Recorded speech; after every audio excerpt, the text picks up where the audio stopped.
In the previous chapter, when we were learning about quantum numbers and electron configuration, we stated the periodic table was organized in a certain pattern.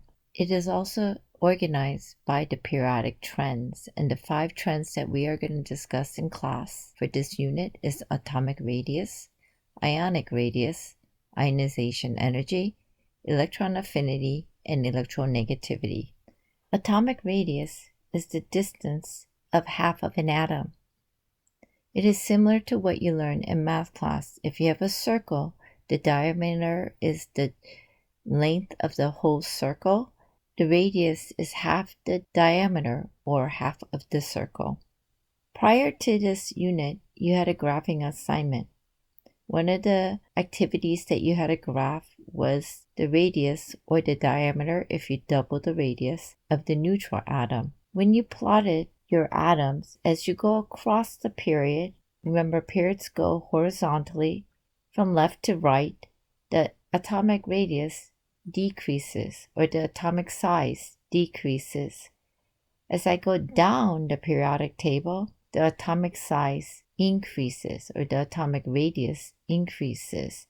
And we are talking about the representative groups, the main 8 groups, which is 1 and 2, 13 through 18, or in the old periodic table, it was 1A, 2A, 3A to 8A. So what is causing the atom to shrink in size as we go across the periodic table and increase in size as we go down the periodic table? The attractive force and the repulsive force between charges, in this case the electrons or protons, can be explained by something called the Coulomb's law. I will briefly go over it in this class, but you will learn more about it once you take physics. Coulomb's law states force is equal to K, which is Coulomb's constant, times Q1 times Q2, in which Q's are the charges, over the distance squared, or the radius squared. So if I have an atom and one of the charge is a proton here and the other charge is an electron, those charges are 1.6 times 10 to the negative 19 coulombs. The proton is a positive charge while electron is a negative charge. So in chemistry, we just say a proton is positive, electron is negative. In physics, you will realize a proton and electron has a charge of 1.6 times 10 to the negative 19 coulombs. If this is a constant, we could ignore it. Q1, if it's a proton, is positive. If it's an electron, it is negative. A positive and negative, when we multiply, will come out negative. When the force is negative, it is attractive. When the force comes out positive, it is repulsive. So repulsive forces are either between a proton and a proton, or an electron and an electron. The greater the charge, the greater the net force, assuming that the distance between the charges are the same. If the charges are held the same and the distance increases, the force decreases because they're inversely related. So the Coulomb's law explains this force of attraction or repulsion between our protons and electrons. Affected nuclear charge, or abbreviated as ZEFF, the valence electron is attracted by the nucleus and at the same time repelled by the other electrons. This accounts for both factors, the attraction and the repulsion, and calculates the net electric field experienced by the valence electron. And an electric field is a physical field exerted by any charged particle. So a proton can exert a field, and so can an electron exert an electric field. And again here, if you take physics next year, you'll understand this concept a little better. So the effective nuclear charge accounts for the attraction by the nucleus, so the protons, and the repulsion by the other electrons. The general formula is equal to Z minus S, in which Z is equal to the number of protons and S is the inner or core electrons. So on your graph, you notice that nitrogen, oxygen, fluorine are in the same period. As I go across, that the atomic radius decreases because there is more protons as I go across the period. This is explained by the effective nuclear charge, ZEFF. So if I write the electron configuration for nitrogen is 1s2, 2s2, 2p3. General formula is Z minus S. The atomic number for nitrogen is 7. The inner or core electrons is 2. How do I know this? The valence electron is the last energy level, which is N. Since it is energy level 2, there are 5 valence electrons for nitrogen. And if you look at the periodic table, there are 5 valence electrons for nitrogen. That's why it likes to be a charge of -3, because it's easier to take in 3 than get rid of 5. So the core electrons is only available in 1s2, so that is 2. So 7 minus 2 is 5. Oxygen, my electron configuration is 1s2, 2s2, 2p4. My atomic number for oxygen is 8. When N equals 2, that is my highest energy level, so there are 6 valence electrons. So my core electrons, again, is from 1s2, so there's 2. So 8 minus 2 is 6. For fluorine, my electron configuration is 1s2, 2s2, 2p5. Atomic number for fluorine is 9. And again, it has 7 valence electron because N equals 2 is your highest energy level. So my core electron is in the first energy level, so there's 2. 9 minus 2 is 7. N, O, F are in the same period. As I go from left to right, effective nuclear charge increases. The effective nuclear charge increases because 1, the atomic number increases. However, the inner electron is all the same, or the core electrons are the same because they are in the same energy level. Remember, the last energy level gives the valence electron. Valence electron is defined as the electron in the outer energy level. As I go down a period, the effective nuclear charge will decrease. Even though the atomic number does increase, the number of core electrons increase at a greater rate. Since increase is at a greater rate because you're changing energy levels, the effective nuclear charge will be less. So as I go across left to right, the radius decreases. Because there's more protons, so the effective nuclear charge increases. Stronger the attraction, while electron shielding remains constant. Remember, the electron shielding is given by the inner or core electrons, and since they are at the same energy level, the core electrons are the same. As I go down the periodic table from top to bottom, the radius increases.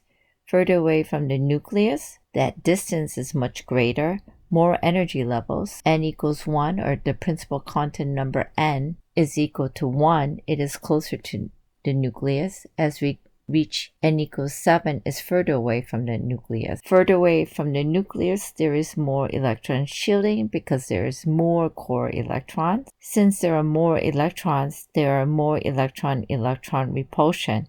And so as we go down the periodic table, we know the effective nuclear charge decreases. So the electrons are held loosely and not tightly. In the main periodic table, as I go across, it decreases. As I go down, it increases. So if I go diagonally from my metals to my nonmetals, my atomic radius will decrease. For periodic trends, a lot of the questions involve ranking in decreasing order or increasing order and explaining why they are arranged in that order. To help you out, the first thing you always want to do is determine if they are in the same period or the same group or family. If they are in the same period, it's really easy to rank them because we already know as I go across, it decreases because there's more effective nuclear charge. In the same group or family, we also know that as I go down the periodic table, it increases because there's less effective nuclear charge because there's more electron-electron repulsion, more electron shielding, and more energy levels. However, if they are not in the same period or same pattern, what you want to do is find something they are in common with. Are two of the elements in the same period? Or are they in the same group? So you could compare. Or the other thing is, we know as I go diagonally across, it will decrease. Yes, there are exceptions to atomic radius. However, we are not doing any of the exceptions in this class. So pause the video, rank these in increasing size, and then check your answer. Figure out if they are in the same period or same group, or is there a commonality. So we're going to arrange these in increasing size. Increasing size means small to big. So for A, P, A, R, M, G are in the same period. As we go from left to right in a period, the radius decreases. So we want to go from right to left because it gets larger.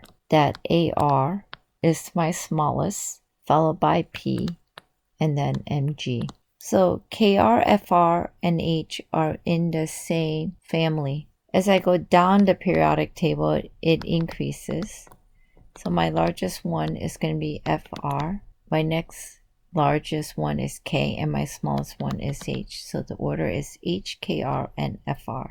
So for C, SR, BE, N, they are not all in the same period or the same family, but they have some commonality. BE and N are in the same period. We know that N is smaller than BE because it is right of the period, so N is going to be smaller than BE. And we also see that BE and SR are in the same family. As I go down the periodic table, the atomic radius increases, and as a result, we know that SR is larger than BE. So my order is going to be N, BE, and SR. So for D, I changed OS into K because we're not going to do transition metal for atomic radius. So if I look at K, HE, Li, the largest one is going to be K, then Li, because Li and K are in the same group. As I go down, it gets larger, and potassium is lower than lithium. Helium is in the noble gas. As I go diagonally across, it decreases, so helium is going to be smaller than lithium. First, you want to start to see if they are in the same period or group. If they are not in the same period and group, see if there's a commonality, meaning do two of the elements share the same period or the same group? If not, you also know that as I go diagonally across, it decreases. And for atomic radius, we are not doing any exceptions. Ionic radius is the distance of half of an ion. Remember, an ion is a charged atom. There are two types of charged atoms. Cations are positive ions, and these are the metals. They are on the left of the zigzag line. Anions are negative ions, and they are nonmetals and located on the right of the zigzag line. Prior to this unit, you were also required to graph the ionic radius. The general trend across the periodic table is ionic radius decreases, and as I go down the periodic table, ionic radius increases. And your drawing should look very similar to what I have in here. However, for ionic radius, there are two patterns. The patterns are the same, but they restart. For the cations, it starts as a large, and as I go across, it decreases. And once I reach my anion, it starts again, large, and then decrease. There are exceptions to the ionic radius. However, we are not doing any exceptions for ionic radius. The noble gas, which is group 18, will have no ions because, again, they are in general inert. There's a couple elements that are not. They have a full outer shell, and so it doesn't really want to lose or gain electron. So the trend for ionic radius and the explanation for the ionic radius is the same as the atomic radius. As I go across, left to right, radius decreases. Why? Again, there are more protons, so there's an increase in effective nuclear charge, so there is a stronger attraction, while the electron shielding or the core electrons remain the same. Down the periodic table, top to bottom, radius increases. Because it's further away from the nucleus, there are more energy levels. Remember, energy levels are n, principal quantum number. And there's more electron shielding because since there are more energy levels, there are more core electrons or inner electrons. And since there are more electrons, there are more electron-electron repulsion. When I compare its atoms to its ions, the patterns are opposite. Cations, remember, are positive in charge and they are using metals. The atom is always larger than its ion form. For negative ions, anions, its neutral atom is always smaller than its ion form. So why is that? Let's say I have sodium and I have sodium ion. Sodium likes to take a +1 charge. So if I find the protons and electrons, there are 11 protons and 11 electrons for a neutral sodium atom. For an ion, again, there are 11 protons, but there are 10 electrons because it lost an electron to become a positive ion. The number of protons remain the same. However, the number of electrons are different. Since sodium ion has one less electron, the same number of protons will pull it in tighter. This is why the ionic radius of Na plus is smaller than Na neutral atom. Number of protons are the same, but it has less electrons. If I look at my anion, we have sulfur, and sulfur likes to be a 2- charge. My protons and electrons. Sulfur has 16 protons and 16 electrons. The sulfur ion has 16 protons, but 18 electrons because it has 2 extra electrons. Here, if you notice, the number of protons again are the same. They both have 16. The neutral form and the ionic form. However, the ion has 2 more electrons. So the neutral atom, which has 2 less electrons, are going to be pulled in tighter. Neutral atom of an anion is smaller than its ion form. So when you are comparing a neutral atom to its ion, you want to talk about how the protons are the same, but the electrons are different. The one that has the less electrons will be pulled in tighter by the same number of protons. Thus, it is smaller. Or you could explain it the opposite way. It has the same number of protons. The one with the more electrons are going to be held less tighter than the one with the less electrons. So the atomic radius is larger. The steps are very similar to the atomic radius. You're going to determine, are they in the same period, same group, or family? If they are in the same period and it's a mixture of atoms and ion, the first thing you want to do is find the number of protons and electrons. After you find the protons and electrons, you want to compare the proton-electron ratio, and your explanation should talk about the same number of protons with different number of electrons, or the same number of electrons with different number of protons. There's a special name for same number of electrons. These are called isoelectronics. They have the same number of electrons, but they'll have different number of protons. So for the following problems, pause the video, try these on your own, and then check your answer. Remember, we're ranking these in increasing size, so that means we are going from small to large. So if we look at problem A, Mg, Al, Al3+, we know these are in the same period. So the general trend for atomic radius, not the ion, is as I go across, we know it decreases. So by just looking at that, I could compare Mg and Al. Mg is going to be the larger of the two. Mg is going to be the larger of the two. Al is the atom, and this is the ion form. We know for cations that the ion form is going to be smaller than its neutral atom. So this is going to be Al3+, Al, and Mg. You could also compare this by finding the protons and electrons. Neutral aluminum has 13 electrons and 13 protons. Al3 plus also has 13 protons, but it has 10 electrons. So same number of protons. Al3 plus has 3 less electrons, so it's going to be pulled tighter, so Al3 plus is smaller. So for B, the easiest way to do this is find the protons and electrons for each one of these.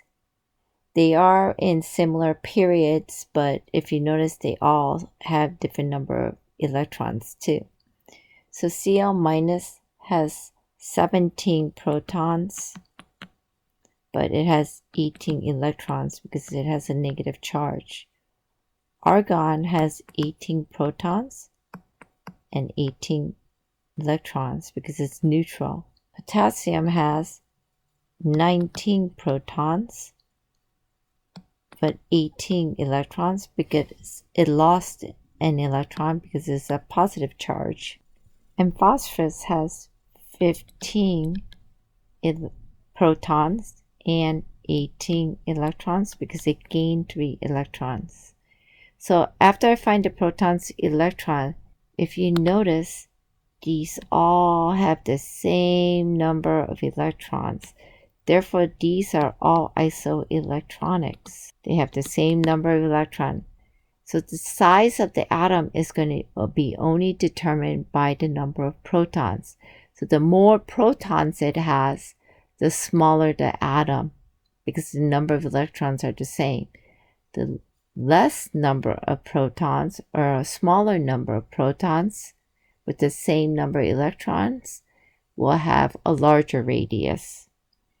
Since we are ranking them from small to large, my smallest one must have the most protons, so it's going to be K plus, potassium ion, followed by the next most protons, which is argon, followed by chlorine minus or chlorine ion, and then phosphorus ion will be the largest because it has the least number of protons, pulling in 8 electrons. So on this one, they're in mixed areas, but I know compared to helium and hydrogen, since they are in the same period, helium is going to be smaller than hydrogen.